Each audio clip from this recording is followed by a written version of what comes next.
Breaking news now with House Speaker Nancy Pelosi on the ground in Taiwan. China has been threatening the United States for days not to go there. And one Chinese state media commentator with these chilling words, "Pray for Pelosi." I'm Harris Faulkner. You are in the Faulkner Focus.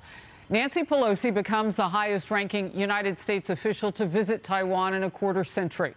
The last Speaker of the House to go there was Newt Gingrich in 1997. China is angry over the support for the island nation of Taiwan, with threats of major military response and reports of Chinese fighter jets flying and armed tanks at the ready. Both Taipei and Washington, D.C. are bracing for any reaction. Of course, at first they wanted to see if there would be any harassment of Pelosi's plane on the way in. Next, we will see and watch for both those governments to see if anybody will want to harass her plane on the outside, or rather on the way out. And of course, by anybody, I mean China. House Armed Services Committee member Mike Gallagher is in focus for us. And so we want to go straight to him right now. Congressman, first of all, the importance of this trip and why China is having such a sharp reaction.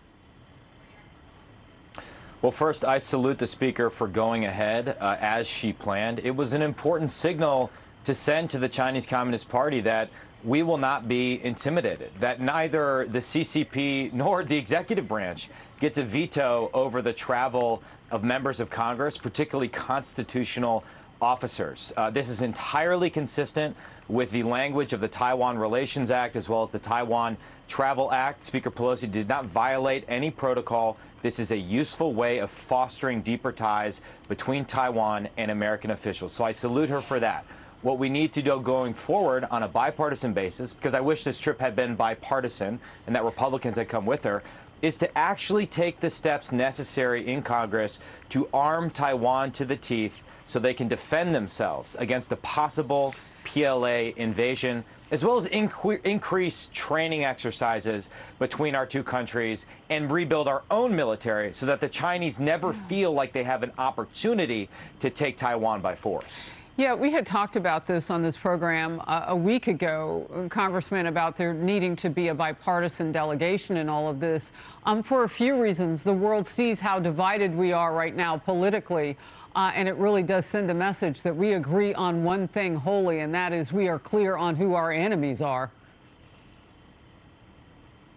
I totally agree with that. And again, I don't know if she reached out to Republican offices and they couldn't go. My office received no such invite. I would have been happy to accompany her on the trip. That being said, I do genuinely believe that this is a rare area of bipartisan agreement. You've seen bipartisan calls for enhancing our assistance to Taiwan, for increasing our funding for things like the Pacific Defense Initiative, the Seize the Initiative Fund. There are a lot of areas where productively we can move forward and learn the right lessons from our failures in Ukraine and Afghanistan and apply those lessons in the Indo-Pacific before it's too late, before we lose World War III either through preemptive surrender or battlefield defeat.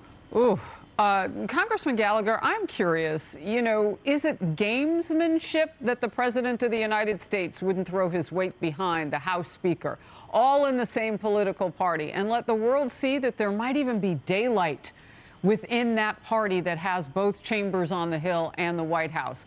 Or is there something else afoot? I mean, does he just not want to seem touched by this so that he has clean hands to go do, I don't know what you do, because you got Iran, you got Russia, you got China. Your thoughts on it?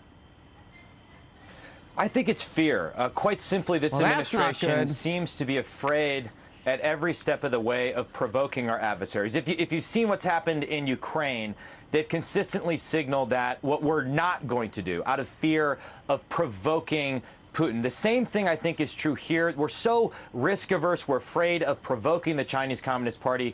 We've put ourselves in a straitjacket, and it's constricted our ability to think creatively, to move aggressively. There's one other thing going on. There's a divide in the administration. There are those with a more realistic view of China that want to work with Republicans on the Hill to enhance our deterrent posture. And then there's a wing of the administration that believes climate change is our biggest overarching threat, and therefore we need to have a more cooperative relationship with the Chinese Communist Party to combat climate change.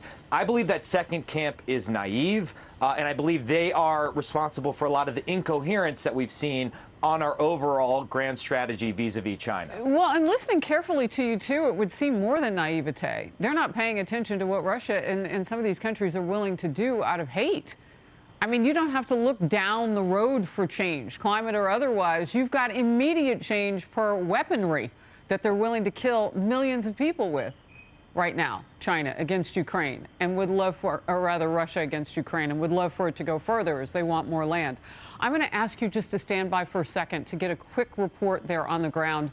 Greg Palcott, senior foreign affairs correspondent, is watching. First of all, tell us about the plane landing, if you can.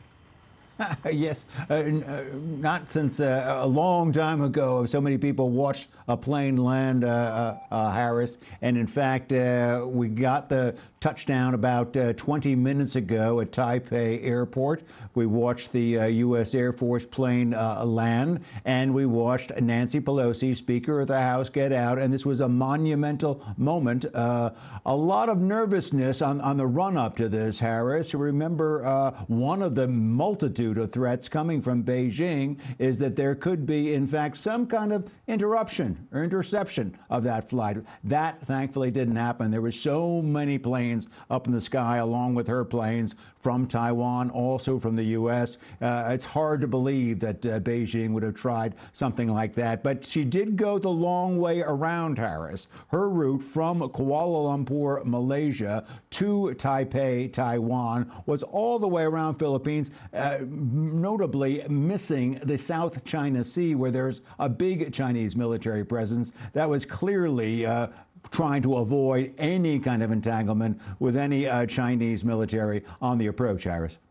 Well, all of those are blessings. She is on the ground. I'm going to go back to the Congressman Gallagher right now, but we wanted to kind of get the particulars there. We see quite the delegation. Congressman, you know, they had lit up a building that said, "Welcome, Speaker Pelosi." I mean, clearly this also sends a signal to China from Taiwan. Now, what does Taiwan want to communicate with us on the ground, represented?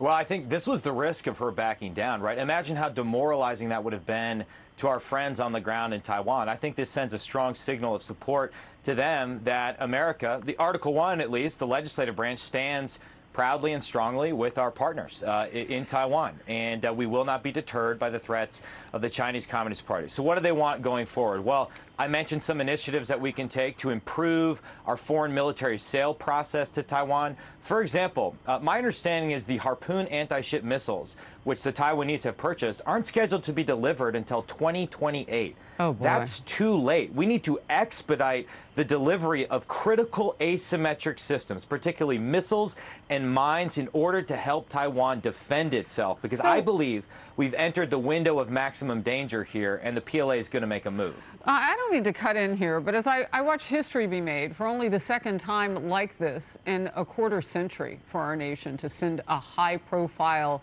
leader to Taiwan, and you tell me that it's going to take till 2028 to deliver something that's critical, those Harpoon missiles. And we already know the company that China keeps. So they're watching to see what Russia has been able to do against Ukraine, even though we've been sending them billions of dollars and weapons and everything else. Is that a smart calculation? Is that true friendship? That's really what I'm trying to ask. I mean, we see Pelosi on the ground there, but would you leave your friends hanging high and dry for another 6, 7 years?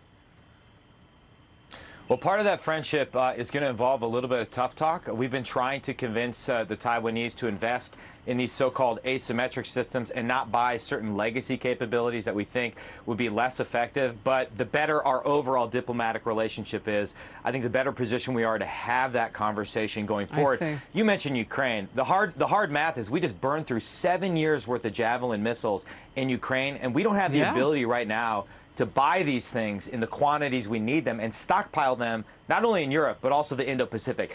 That's what we need a crash program for.